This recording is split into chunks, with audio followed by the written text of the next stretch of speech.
do 1 ao 13, diz assim: Estas são as gerações de Arão e de Moisés, no dia em que o Senhor falou com Moisés no Monte Sinai. E estes são os nomes dos filhos de Arão: o primogênito, Nadab, depois Abiú, Eleazar e Itamar. Estes são os nomes dos filhos de Arão, dos sacerdotes ungidos, cujas mãos foram sagradas para administrar o sacerdócio. Mas Nadab e Abiú morreram perante o Senhor quando ofereceram fogo estranho perante o Senhor no deserto do Sinai. E não tiveram filhos, porém Eleazar e Itamar administraram o sacerdócio diante de Arão, seu pai. E falou o Senhor a Moisés, dizendo: Faze chegar a tribo de Levi e põe-na diante de Arão, o sacerdote, para que o sirvam. E tenham cuidado de sua guarda e da guarda de toda a congregação, diante da tenda da congregação, para administrar o ministério do tabernáculo. E tenham cuidado de todos os utensílios da tenda da congregação e da guarda dos filhos de Israel, para administrar o ministério do tabernáculo. Darás, pois, os levitas a Arão e a seus filhos, dentre os filhos de Israel, lhes são dados em dádiva. Mas a Arão e a seus filhos ordenarás que guardem o seu sacerdócio, e o estranho que se chegar morrerá. E falou o Senhor a Moisés, dizendo: E eu, eis que tenho tomado os levitas do meio dos filhos de Israel, em lugar de todo primogênito que abre a madre, entre os filhos de Israel, e os levitas serão meus. Porque todo primogênito meu é. Desde o dia em que feri a todo primogênito na terra do Egito, santifiquei para mim todo primogênito em Israel, desde o homem até o animal, meus serão. Eu sou o Senhor. Queridos amigos e irmãos, todo aquele que acredita que existe vocação, dons, que pessoas nasceram com dons espirituais, elas partem do princípio de que existe uma ordenação que tem a origem no transcendental. Tendo em vista que um ser humano não pode oferecer dom para o outro. Um ser humano pode ajudar o outro a melhorar a sua habilidade através do exemplo, mas nunca transferir algo que ele possui para o outro. Sendo assim, quando usamos a palavra dom, vocação, e acreditando que isso de fato compõe a vida das pessoas, então nós estamos admitindo que há uma ordenação com origem no transcendental. Para os cristãos, Deus é quem derrama os seus dons, é quem escolhe as pessoas de acordo com a sua vontade e dá a elas uma missão, em que nessa missão ela terá em si uma ferramenta recebida do próprio Deus. E essa ferramenta nós chamamos de dom. E é interessante que o povo de Israel, eles precisam saber a respeito dessa separação que Deus faz, já que Ele ordena que entre o seu povo haverá pessoas com dons para trazer aquilo que Ele quer para seu povo. Ou seja, algumas pessoas foram vocacionadas para administrar o sacerdócio do Senhor, para trabalhar em função do reino, e essas pessoas, elas precisarão ser identificadas. E como os hebreus saberão quem são essas pessoas identificadas?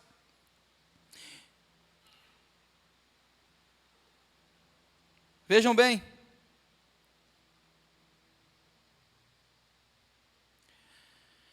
Essas pessoas serão identificadas através de um indicativo dado por Deus, que é: eles nascerão primeiro, ou seja, os primeiros que nascerem serão aqueles que foram chamados para essa vocação ministerial, no caso do povo hebreu.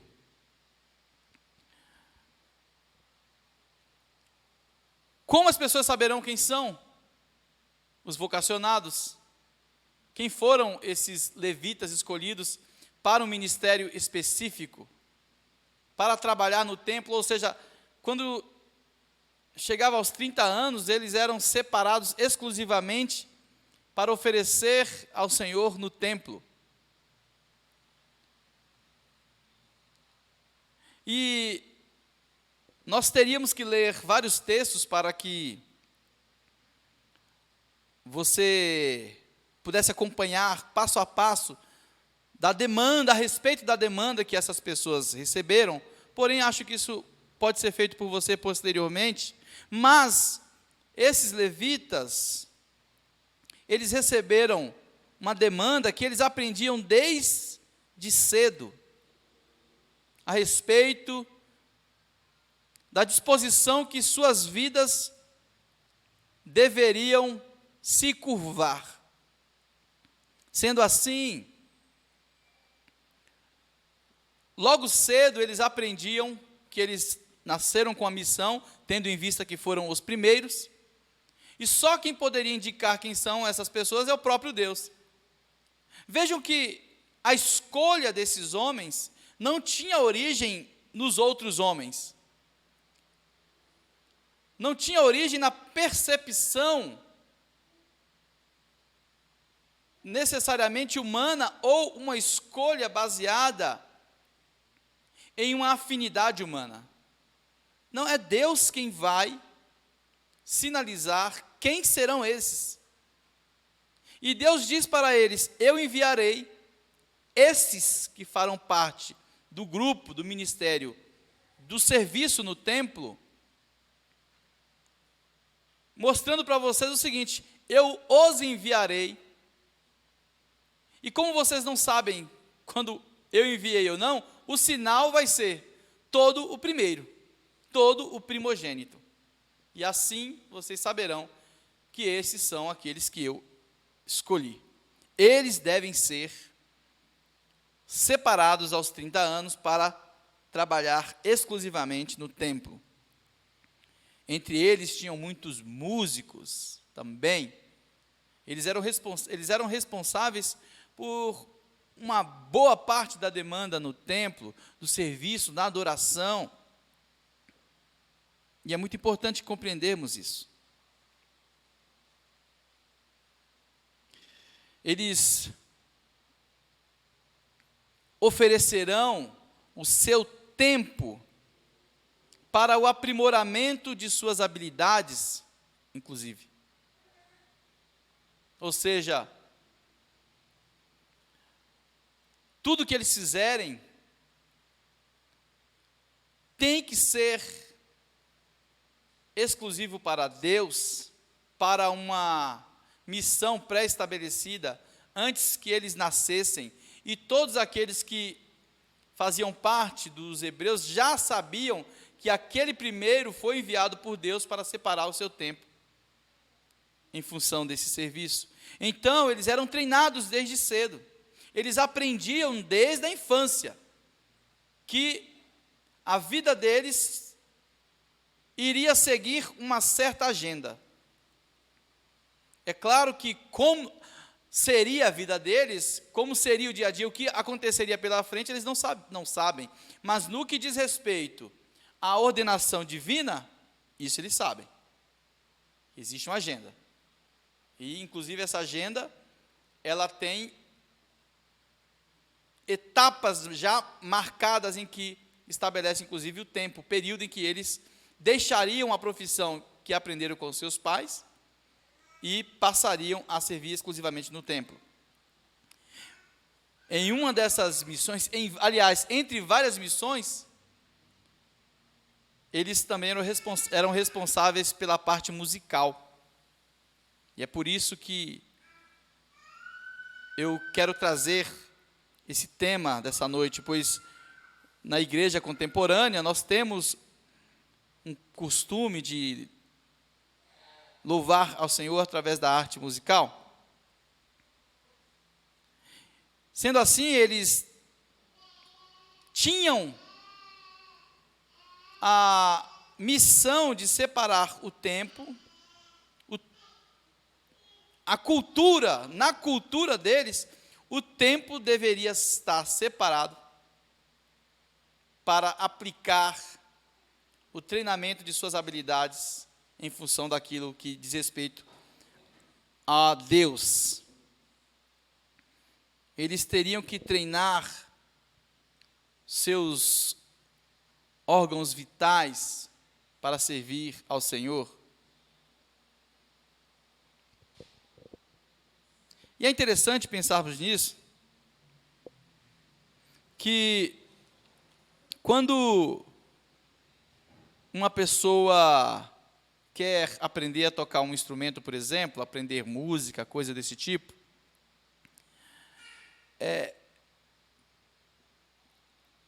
ela precisa gravar na mente algo que deve ser feito para depois executar. Vou explicar melhor. Por exemplo, a música, ela tem tudo a ver com matemática. Então, imagine um relógio que vai bater, aquele ponteiro que faz aquele barulhinho. Tic, tic, tic, tic, tic. Não é? A mesma coisa a música, ela também tem esse tempo. Tic, tic, tic. E um músico, por exemplo, alguém que vai solar uma guitarra, ele precisa, de repente, em uma certa melodia, fazer 4 notas dentro de cada um tempo desse. Tic. Então, quando for fazer tic, ele tem que fazer ta-da-da-da, ta-da-da-da, ta-da-da-da, ta-da-da-da, dentro de cada um. Ou seja, ta-da-da-da, ta-da-da-da, ta-da-da-da, ta-da-da. Só que nós não nascemos com essa habilidade pronta. Então, nós vamos ter que treinar o dedo para fazer esse exercício. Mas primeiro precisa estar em minha mente, porque muitas vezes eu não tenho habilidade para fazer essas 4 notas dentro desse tempo. Assim é toda pessoa que vai aprender. Ela não tem, a priori, a princípio, habilidade para fazer 4 notas dentro de um tempo. Então, primeiro isso precisa entrar na cabeça dela, de maneira que mesmo ela errando, ela saiba que errou. Mas ela vai treinar para que seja possível, que o que está na sua mente acompanhe, aliás, a sua mão, o seu corpo, possa acompanhar o que está na sua mente, para que ele corresponda. Ta-da-da-da, ta-da-da-da, ta-da-da-da.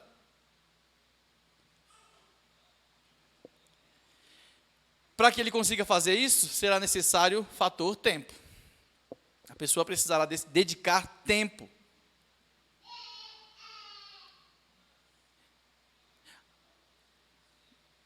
Caso contrário, ela não conseguirá.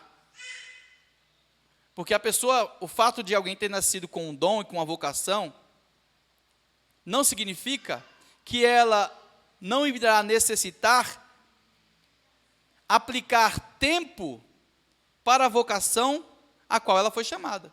Caso contrário, ela não irá desenvolver aquilo pelo qual ela foi chamada. A mesma coisa, Deus o chamou, Deus o escolheu Mas isso não quer dizer que ele não vá estudar e conhecer a palavra de Deus, as Escrituras, para que ele possa expressar, inclusive, as experiências que ele teve com o próprio Deus, associando que é o mesmo Deus para as pessoas, de maneira que elas entendam. Moisés, quando tem um encontro com Deus, veja que o Senhor vai acessar o passado e vai dizer: eu sou o Deus de Abraão, Isaque e Jacó. Então Moisés, apesar de ter crescido no palácio, apesar de ter crescido em um lugar luxuoso, ele viveu com pessoas que passou para ele a história dos hebreus. Por isso que o Senhor vai dizer: eu sou o Deus de Abraão, Isaque e Jacó. Então Moisés, mesmo em meio a um caos, pois os hebreus estavam opressos diante dos egípcios, haviam pessoas ali que repassava para ele a história do seu povo, a ponto de Deus, quando vai falar com ele, apenas dizer: eu sou o Deus de Abraão, Isaque e Jacó. Pessoas que você certamente já ouviu falar.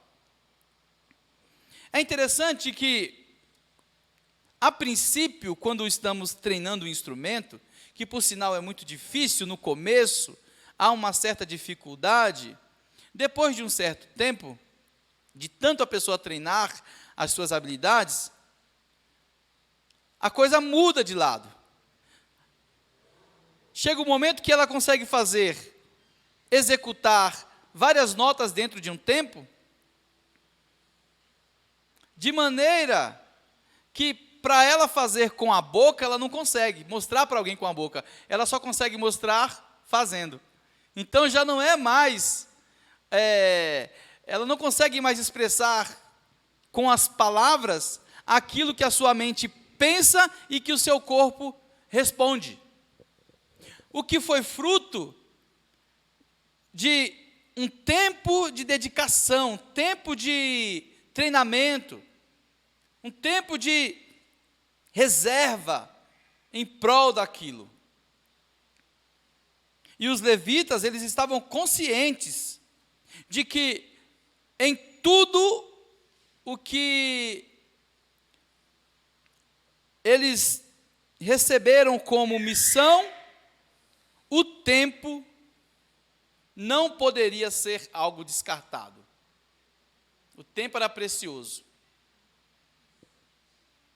Eles foram separados para oferecer o seu tempo a Deus, não apenas o que eles sabiam fazer. Era necessário gastar tempo com aquilo. Se não houvesse tempo, se eles não aproveitassem o tempo para executar aquilo que eles foram chamados para fazer, para treinar e se transformarem em pessoas habilitadas para fazer aquilo que eles foram chamados, ficaria nítido de que não houve consciência a respeito da vocação. Então, todo vocacionado, ele irá reservar tempo para colocar seu corpo, suas habilidades à disposição da sua vocação. Se tratando de músicos, de levitas, adoração, tudo está muito próximo. Agora vejam bem. Nós falamos que o levita, quando chamado para músico, ele precisava treinar, obviamente. Se ele não treinasse, ele não se transformaria em um músico, porque não tem como isso acontecer. Essa dedicação dele faria com que todos percebessem que ele levou a sério.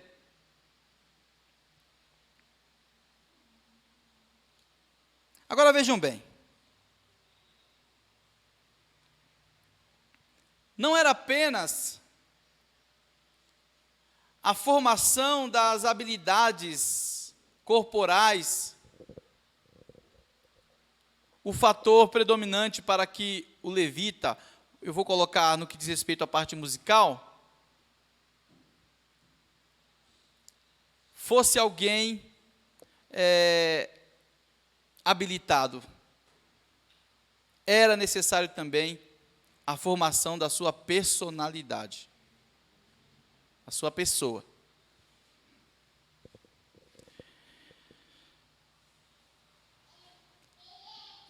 Ele tinha que treinar, nesse caso, a virtude, no que eu disse a princípio. A virtude, aqui é vir, ou seja, através do treinamento ele adquiria um certo poder. E quando eu digo poder, não estou me referindo ao poder nesse conceito que a gente tem de habilidades destrutivas ou mágicas, não. Mas capacidade que foi adquirida através do tempo que ele investiu na prática repetitiva do treino. Nós sabemos que é assim que funciona. Mas ele não se dedicaria exclusivamente para isso, como se só existisse isso. A sua personalidade teria que ser formada também. Afinal de contas, ele foi chamado não apenas para mostrar que ele tem capacidade de possuir uma habilidade. Não. Essa habilidade, ela seria utilizada em favor de algo muito maior. Representaria o próprio Deus. Eles não representariam seus instrumentos, eles representariam Deus para o povo, de maneira que aquilo que eles tocavam expressaria uma história de dedicação em resposta à vocação que eles conscientemente levaram a sério. Mas vejam, eles faziam isso porque havia uma personalidade ciente de que estavam respondendo a alguém superior a todos os homens, Deus. É interessante pensar porque nos séculos 12, 13, foi um período de um florescimento intelectual na história da humanidade. Surgiram muitos homens, entre eles homens cristãos, com uma habilidade intelectiva muito elevada, como Hugo de São Vítor, São Tomás de Aquino. O período em que surgiram as grandes catedrais, enfim, muitas artes se manifestaram e foram expressas nos séculos 12 e 13. Só que nós sabemos que nenhum tipo de avanço há se não houver um contato com o mundo anterior, não é?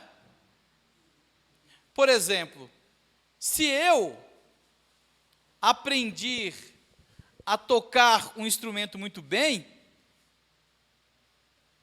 parte do princípio de que eu tive alguém que me ensinou. É óbvio que se eu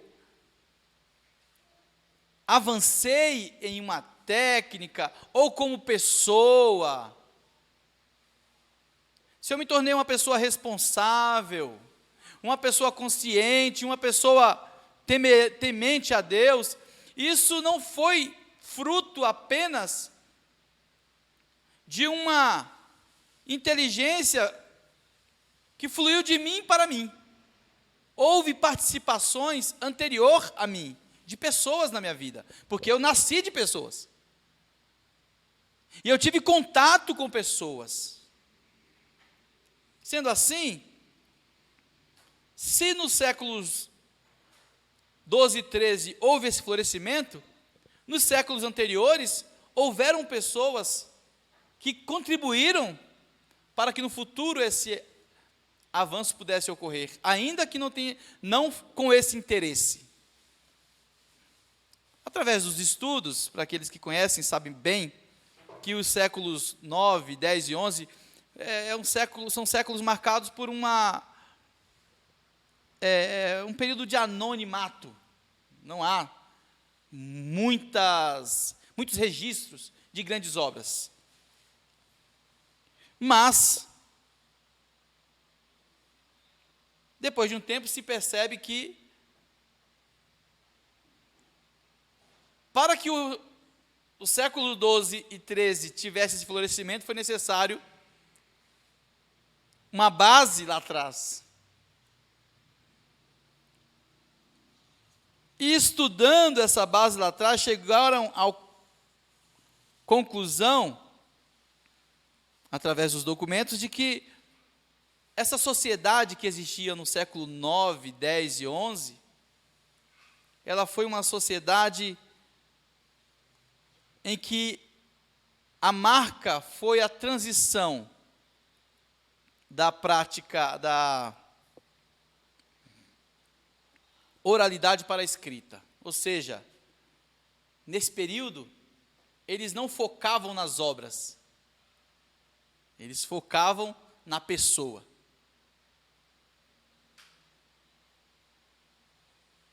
Eles focavam na virtude.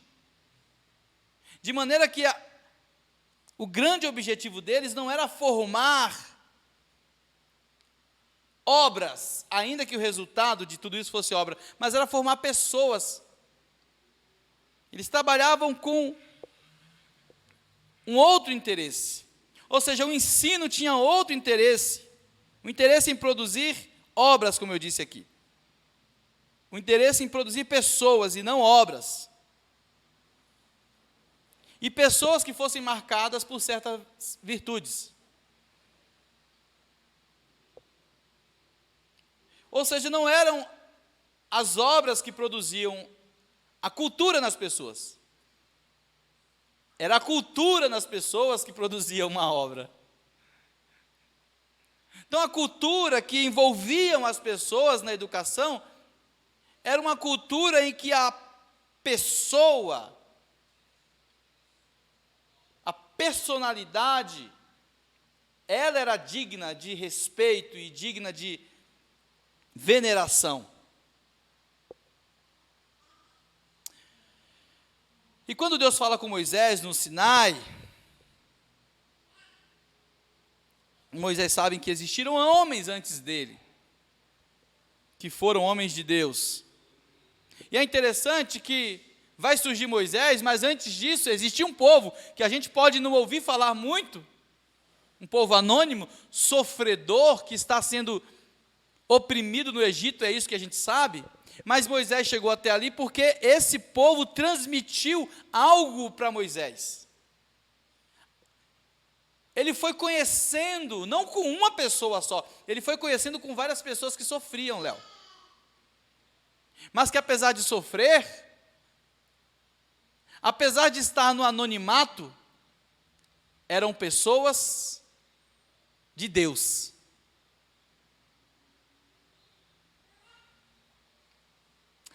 Não eram pessoas em que a técnica era respeitada, não, eram pessoas em que a cultura deles, a cultura da virtude que havia neles, essa sim era venerada.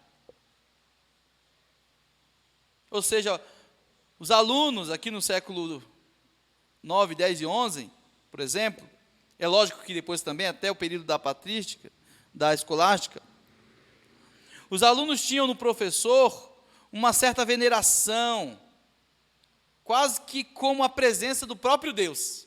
Você entende, Alisson? Era como se fosse o próprio Deus ali, professor.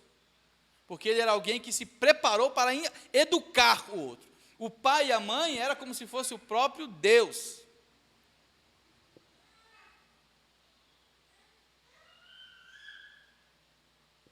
Então vejam bem.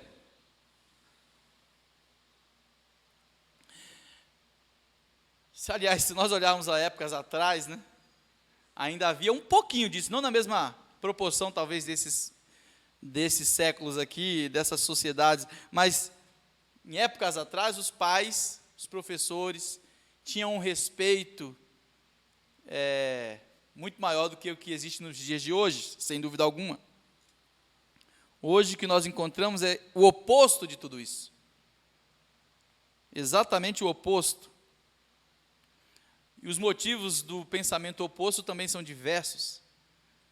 Porque as técnicas são veneradas e as pessoas não. E quando as técnicas são veneradas, as pessoas começam a respeitar habilidades e não mais pessoas. E quando isso começa a acontecer no meio da adoração ao Senhor, no sentido musical, a igreja para de ter adoradores e passa a ter apenas músicos. Ela não tem mais adoradores, ela tem apenas músicos. Ainda que eles sejam profissionais, mas apenas músicos.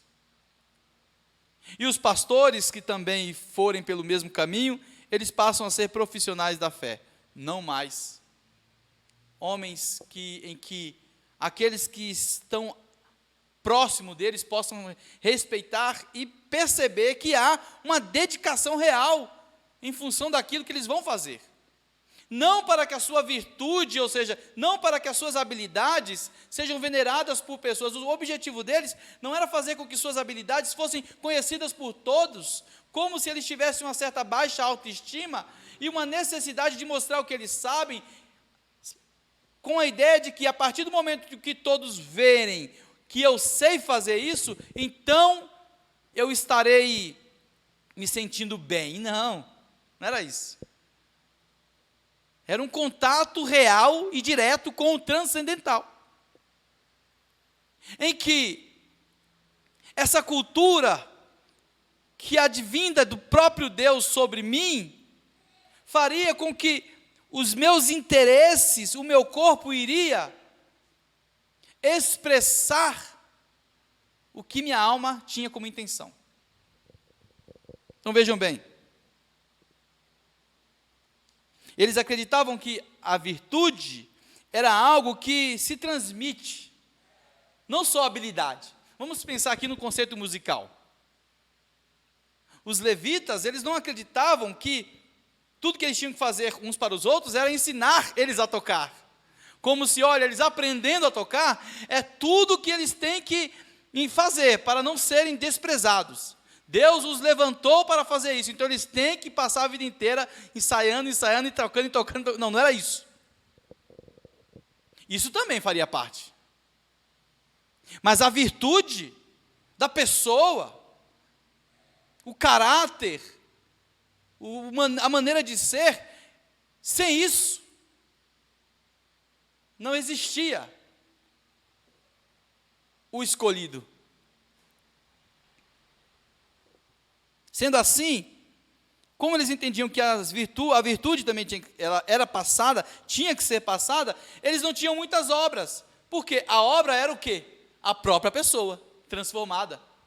A obra de Deus não era aquilo que a pessoa falava. A obra de Deus, a palavra de Deus não era necessariamente aquilo que o pregador dizia. A palavra de Deus era o próprio pregador.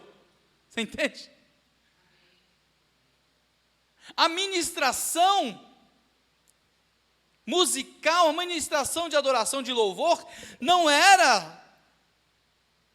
tinha como ponto de partida as habilidades musicais. As habilidades musicais, elas simplesmente expressavam a intenção reta e direta daquelas pessoas que eram a obra de Cristo. Que Deus nos ajude a ser assim, né? Que Deus nos ajude a ser assim.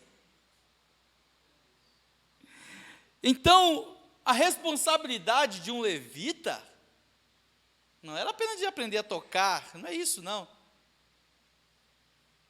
Era de ser alguém que estava no templo, servindo.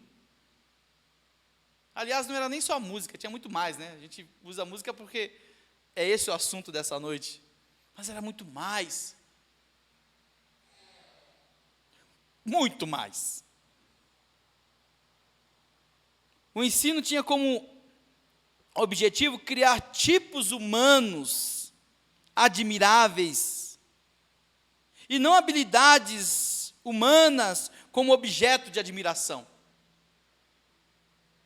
As habilidades apenas expressava que houve uma consciência daquele que recebeu a vocação. Mas o que era admirado eram os tipos humanos. Entende? Era o sacerdote. Não o que o sacerdote fazia apenas. Era o levita. O respeito era pela figura do professor. O respeito era pela figura do pai, da mãe. Não apenas porque eles têm autoridade sobre os filhos, não. É porque eles expressavam o próprio Deus para os seus filhos, para a congregação. Era uma sociedade que tinha a sua lei, o próprio Deus. Então vejam bem, a presença de um modelo vivo era indispensável. E quem era esse modelo vivo? As pessoas. Preciso saber o tempo que eu estou aqui, para eu não ultrapassar. Quanto tempo mais ou menos eu já estou aqui?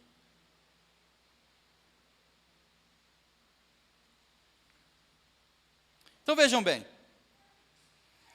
havia uma admiração das pessoas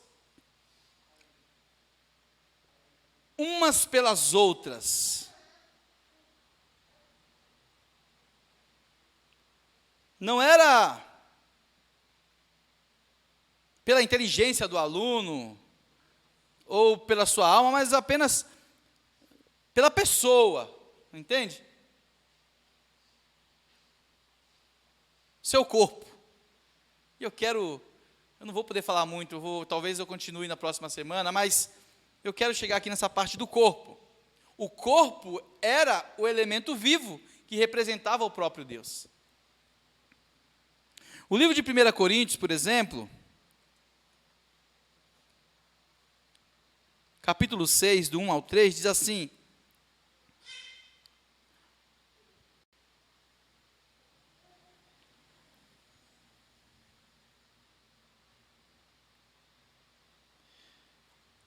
ousa algum de vós, tendo algum negócio contra outro, ir a juízo perante o justo, e não perante os santos?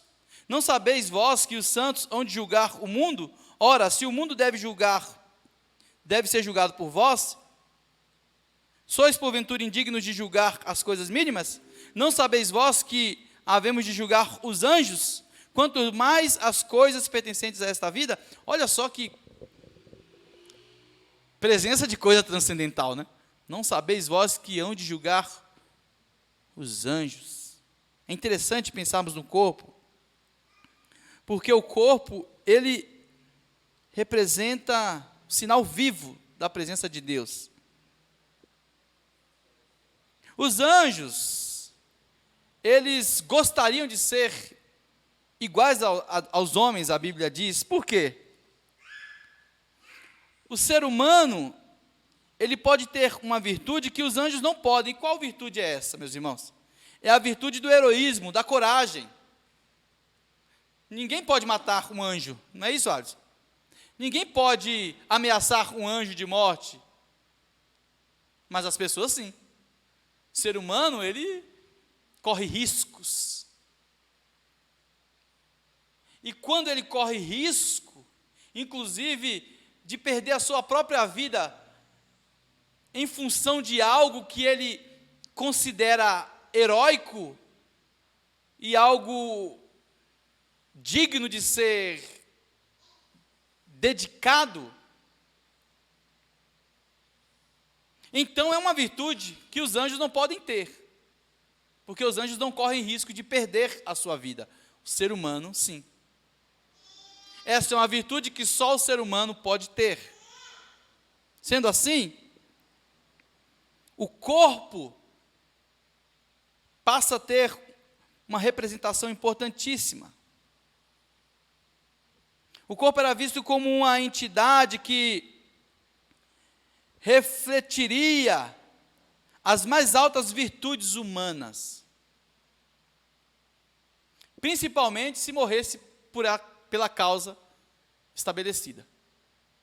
Nós vamos ter homens como Cristo, obviamente, em primeiro lugar, que vai morrer como homem, para demonstrar que o seu corpo estará totalmente disponível à vontade de Deus. Se estudarmos aí na história, na Atos de Paulo e Pedro, por exemplo, diz a história, alguns manuscritos que foram encontrados no século 6 depois de Cristo, que Pedro, quando foi ser morto, ele foi crucificado. E ele considerava aquela morte algo muito bom, porém, para não ser considerado igual a Cristo, ele pediu para ser crucificado de cabeça para baixo. Estevão aceita ser apedrejado, dizendo que o seu corpo, ou seja, ali ele anunciava que o seu corpo estaria à disposição total dessa causa, que era de servir ao Senhor.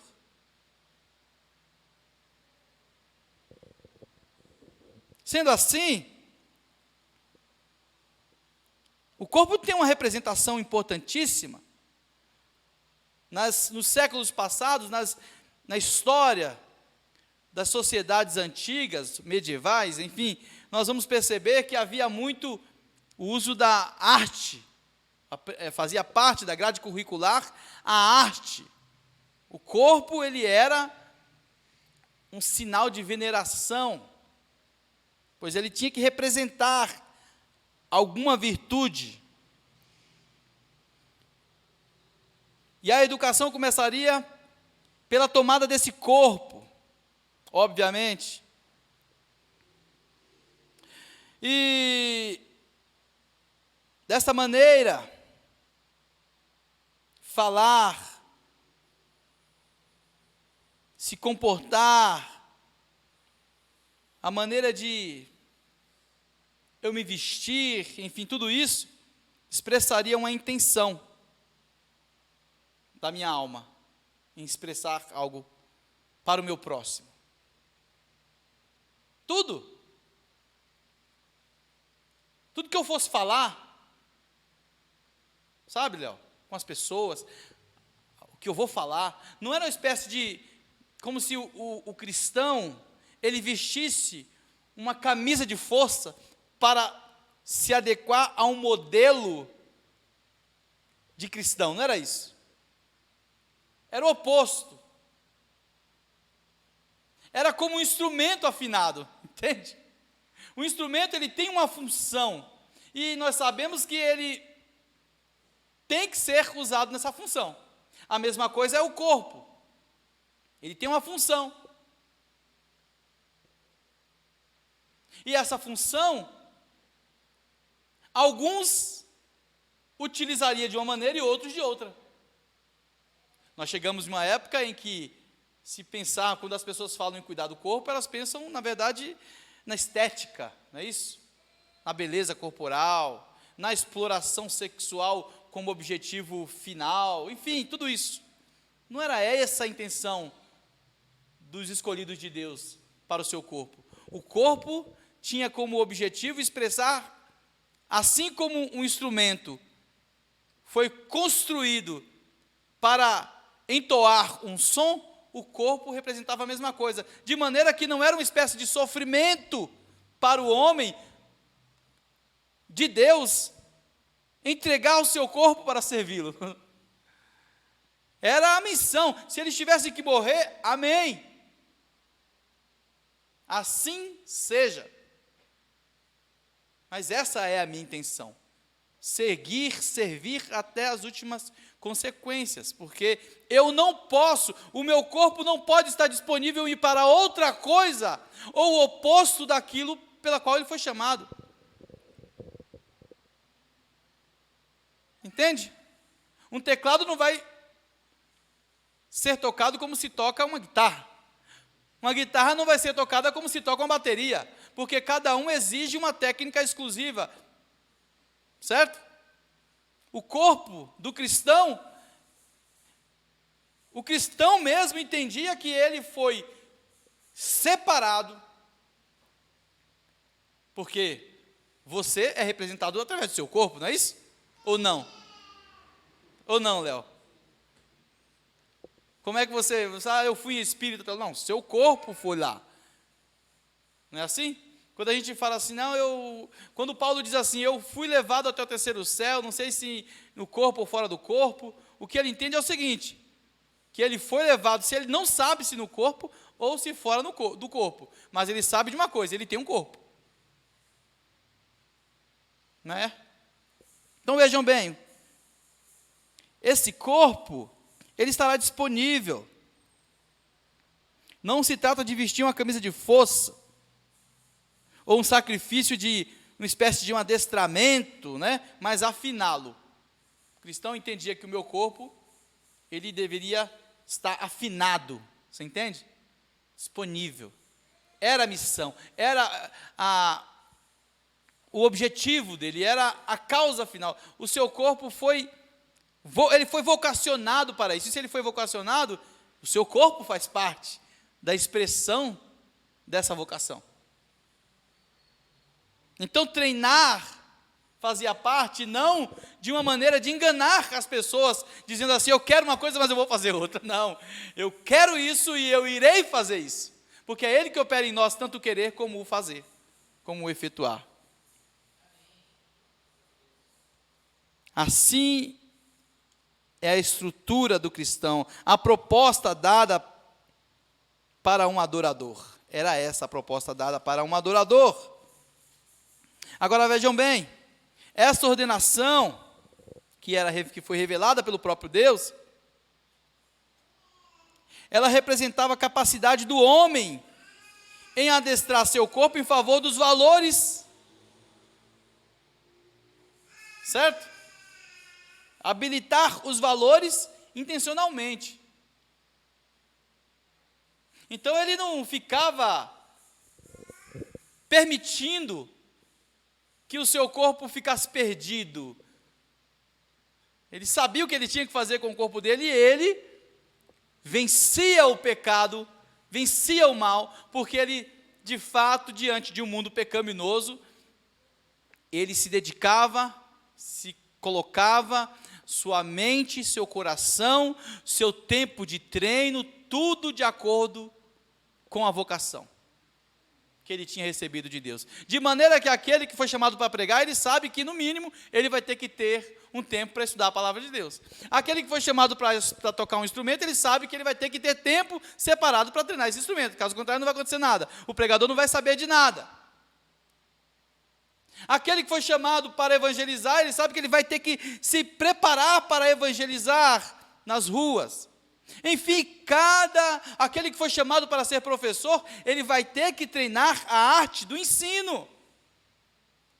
Ele não pode acreditar que vai cair do céu e de uma hora para outra tudo vai acontecendo, ou se convencer de que não precisa de nada disso. O tempo está sendo a oferta, e ao tempo como oferta terá como resultado a dedicação. Mas não é a dedicação apenas das habilidades humanas, é a dedicação em prol dessa afinação junto àquele que me ordenou. e aquele que me ordenou muda a minha personalidade, molda a minha personalidade. Não é a instituição que vai moldar a personalidade da pessoa, é o Deus que está presente naquele corpo, que irá falar com cada membro a respeito das mudanças que sua personalidade precisa ter, e das faltas e das falhas que nós temos perante o Senhor. Então nós correremos em direção a essa dedicação plena, que nós estamos cientes de que nos falta.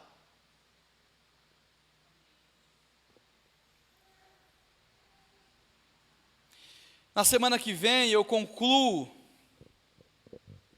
pensando nas realidades da igreja após Cristo, após a vinda de Cristo.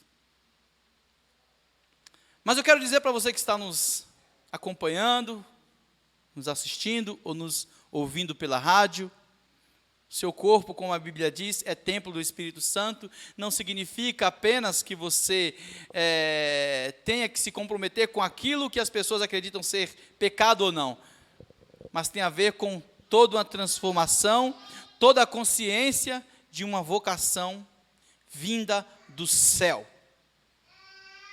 Toda vez que nós temos a consciência disso, a nossa preocupação não é mais em não permitir que as outras pessoas nos enxerguem de uma maneira diferente ou de uma maneira que nós não queríamos. A nossa preocupação é de não ser aquilo que nós deveríamos ser. Então nós corremos em direção daquilo que nós, como vocacionados, cientes de qual é essa vocação, nós corremos em direção a isso. Que Deus abençoe a tua vida. Uma boa noite, meu irmão. Que Deus te abençoe. Fique na paz, em nome de Jesus.